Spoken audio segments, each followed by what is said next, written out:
Ganito naman ang gawin natin para maiba naman. Pwedeng panghanda at pwede mo din gawing pang negosyo. Kaya naman kung interesado ka, panoorin mo to hanggang dulo. Dito sa ating malaking bowl, maglagay lang tayo dito ng 500 ml ng all-purpose cream. Reminder lang na kailangan na naka-chill dito. Ngayon naman ay ibit lang natin ito over high speed hanggang mag-double na ang volume ng ating cream. At kapag nga nag-double na ang volume ng ating cream, pwede na tayo dito maglagay ng 150 grams lang ng condensed milk. At ibit lang ulit natin ito over high speed. At pagkatapos ay ibit ulit natin ito hanggang mag-combine na ang ating condensed milk dito sa ating cream. At after natin ito mahalo ng mabuti ay maglalagay na tayo dito ng 1/2 cup ng fresh milk. At haluin ulit natin ito.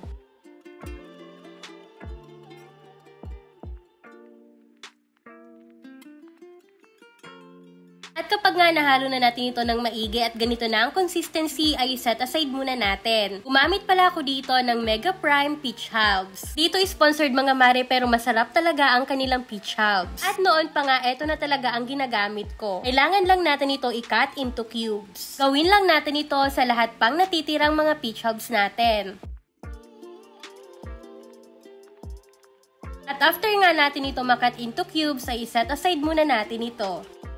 At sa resiping ito ay maglalagay tayo dito ng nata de coco. Alisin lang natin ang syrup dito mga mare at iset aside muna natin. Gagamit pala tayo dito ng 350 ml ng plastic container. At maglagay na tayo ng ating peach halves at ng ating nata de coco. At pagkatapos, isunod naman natin ang ating cream mixture. After that, magli-layer lang tayo dito ng crushed graham. Same procedure ulit mga mare, ay maglalagay ulit tayo dito ng peach mango at nata de coco. At pagkatapos ay maglalagay ulit tayo dito ng cream. Spread lang natin ito mare dito sa ating cup. At ngayon naman ay magli-layer ulit tayo dito ng crushed graham. Spread lang natin ito sa container mga mare at maglalagay tayo dito ng cream. Ito na din yung last layer ng ating dessert. Spread lang natin yan mga mare at after that pwede na tayo maglagay ng toppings. Dito sa ibabaw naglagay lang ako dito ng slice na peach mango. At ilagay na din natin ang ating nata de coco. O diba, meron ka ng pang negosyo ngayong darating na Pasko. Ganito lang gawin natin sa lahat pang cups na natitira. Bali same procedure lang to mga mare at napaka-easy lang gawin. Kaya kung nagbabala kang gawin tong pang negosyo ay pwedeng pwede. At saka kung magugustuhan to ng mga bata. Para naman pala sa mga ginamit ko, ilalagay ko na lang dyan sa comment section. O diba mare, napakadali lang nito gawin. Kaya kung medyo sawa ka na sa mango graham, ganito na lang ang gawin natin. At kapag nga nalagyan na natin lahat ng cups mga mare, ay refrigerate naman natin ito